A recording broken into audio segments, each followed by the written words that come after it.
ஹமாஸின் ராணுவ பிரிவின் தளபதி மொஹமட் டெய்ஃப் மற்றும் ஹமாஸின் மற்றொரு உயர்மட்ட தளபதி ஆகியோரின் மறைவிடம் மீது தெற்கு காசா பகுதியில் விமான தாக்குதல் நடத்தியதாக இஸ்ரேலிய பாதுகாப்பு படை IDF தெரிவித்துள்ளது.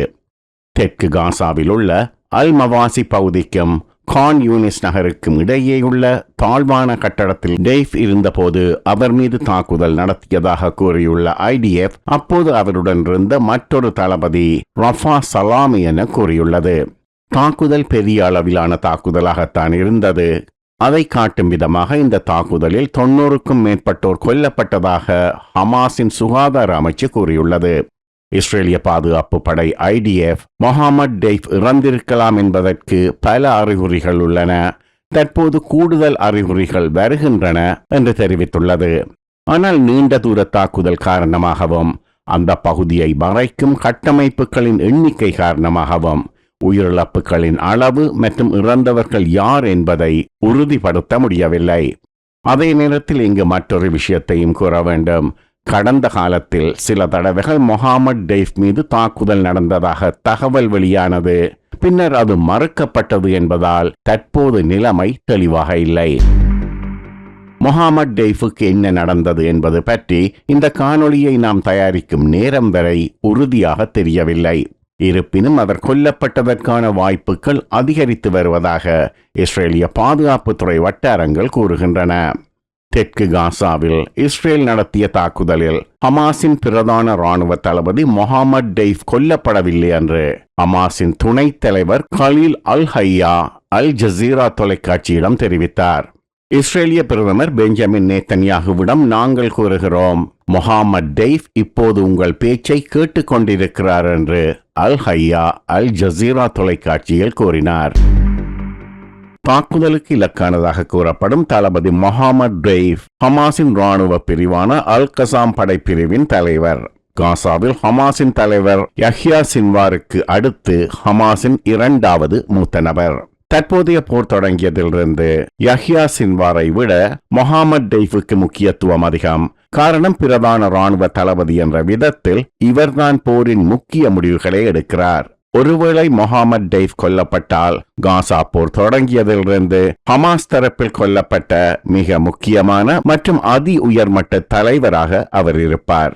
இதற்கு முன்னர் இஸ்ரேலிய பாதுகாப்பு படை IDF ஹமாஸில் டெய்ஃபின் துணை தளபதியாக இருந்த மர்வான் இசா மற்றும் காசாவுக்கு வெளியே லெபனானில் இருந்தவரும் ஹமாஸின் தலைவர் இஸ்மாயில் ஹனியேயின் துணை தலைவருமான சலே அல் அரூரி ஆகியோரை கொன்றது. போர் தொடங்கியதிலிருந்து காசா தரப்பில் கொல்லப்பட்டவர்களில் இந்த இருவரும் தான் அதிமூத்த தளபதிகள். ஹமாஸின் ராணுவ தளபதியாக உள்ள மொஹமட் டெய்ஃபை இஸ்ரேல் பல ஆண்டுகளாக அகற்ற முயன்றது. டெய்ஃப் தவிர இந்த தாக்குதலில் கொல்லப்பட்டதாக கருதப்படும் ரஃபா சலாமி என்பவர் ஹமாஸின் கான் யூனிஸ் படைப்பிரிவின் தளபதி. பணைய கைதிகள் தொடர்பாக காசாவில் ஹமாஸ் தலைவர் யஹ்யா சின்வாரின் முக்கிய தொடர்பாளராக இந்த ரஃபா சலாமி செயற்பட்டார். தாக்குதல் நடந்த இடம் மரங்கள், பல கட்டடங்கள், தாழ்வான கொட்டகைகள் மற்றும் மதிலால் சூழப்பட்ட ஒரு மூடிய பகுதி. ஆனால் கூடாரமல்ல, ஒரு கட்டிடம். பொதுமக்கள் தங்கியிருக்கும் கூடாரங்களில் இருந்து வெகு தொலைவில் இல்லை. ஆனால் சுரங்க பாதைகள் மிக அருகில் இல்லை என்று IDF கூறுகிறது. மொஹமட் டெய்ஃபும் ரஃபா சலேமியும் தாக்குதல் நடந்தபோது ஒரு சுரங்கப்பாதையில் இல்லை, தரைக்கு மேல் இந்த கட்டடத்தில் இருந்தார்கள் என்று IDF-இன் உளவுத்துறை நம்புகிறது.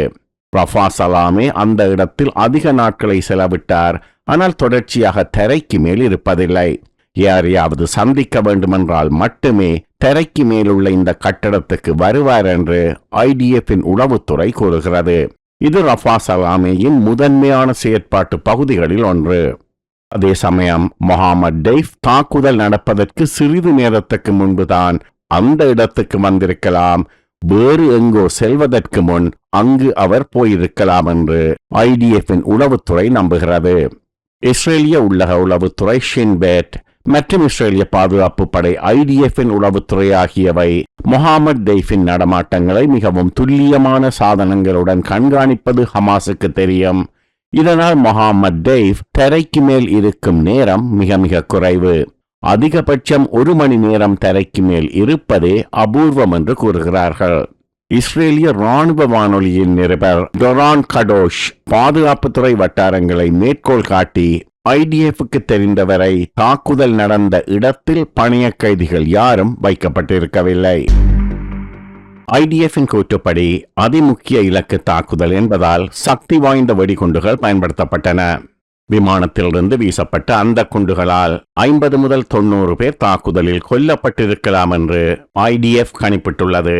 கொல்லப்பட்டவர்களில் பெரும்பாலானோர் ஹமாஸ் இயக்க செயற்பாட்டாளர்கள் என்று ஐடிஎஃப் மதிப்பிட்டுள்ளது. அதே நேரத்தில் அவர்களில் மிகச் சிறுபான்மையானவர்கள் பொதுமக்களாக இருந்திருக்க கூடும் என்பதை மறுக்கவில்லை. தாக்குதல் நடத்தப்பட்ட போது சற்று தொலைவில் இருந்து படமாக்கப்பட்ட சில காணொளிகள் உள்ளன. அதில் பெரிய வெடிப்பு, அதிக உயரத்துக்கு புகை எழுதல் ஆகியவை தெளிவாக தெரிகின்றன. மற்றொரு காணொளியில் தாக்குதல் காரணமாக தரையில் ஏற்பட்ட பள்ளத்தில் பொதுமக்கள் கிண்டுவதையும் உள்ளே யாராவது சிக்கியிருக்கிறார்களா என்று பார்ப்பதையும் காட்டுகிறது. இஸ்ரேலிய பிரதமரின் அலுவலகம் முகமது டெய்ஃப் குறிவைத்து தாக்குதல் நடத்தியது பற்றி ஒரு சிறிய அறிக்கையை வெளியிட்டது. அதில் ஹமாஸின் மூத்த அதிகாரிகளை இலக்கு வைத்து தாக்குதல் நடத்துவதற்கு போரின் தொடக்கத்தில் பிரதமர் ஒரு நிலையான கட்டளையை வழங்கியதை உறுதிப்படுத்தியுள்ளது. பிரதமர் பெஞ்சமின் நேத்தன்யாகு ஒரு செய்தியாளர் மாநாட்டில் கூறியபோது முகமது டெய்ஃப் அந்த இடத்தில் இருந்தார் என்பது உறுதிப்படுத்தப்பட்டுள்ளது. ஆனால் தாக்குதலில் அவர் கொல்லப்பட்டார் என்பது எங்களிடம் இன்னமும் உறுதிப்படுத்தப்படவில்லை என்று கூறினார். ஆனால் தாக்குதல் நடந்த பகுதியில் பணிய கைதிகள் யாரும் இல்லை என்பது எமக்கு மிக நன்றாக தெரியும் என்றும் அவர் தெரிவித்தார். ஹமாஸின் ராணுவ தளபதி முகமது டெய்ஃப் கொல்லப்பட்டால் அது ஹமாஸின் மன உறுதிக்கு ஒரு பெரிய அடியாக இருக்கும். அதனால் அதை மறைக்க அவர்களுக்கு வலுவான காரணங்கள் உள்ளன.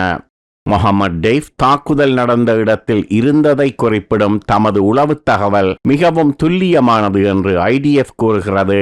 ஹமாஸ் முகமது டெய்ஃபின் மரணத்தை சிறிது காலத்துக்கு மறைக்க முயற்சிக்கும் என்றும் அவர்கள் நம்புகிறார்கள். விமான தாக்குதலின் போது பயன்படுத்தப்பட்டவை விமான வீச்சு குண்டுகள் என்பது அப்போது படமாக்கப்பட்ட காணொளிகளில் தெரியும் காட்சிகளில் தெளிவாக தெரிகிறது.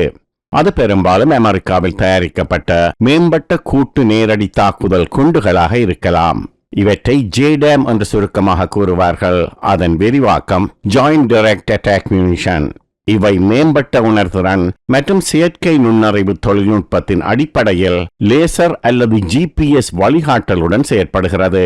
வழிகாட்டப்படாத குண்டுகளை வழிகாட்டப்படும் நிலையான விமான வெடிகுண்டுகளாக மாற்றும் அதிநவீன தொழில்நுட்பம் தான் ஜேடாம்.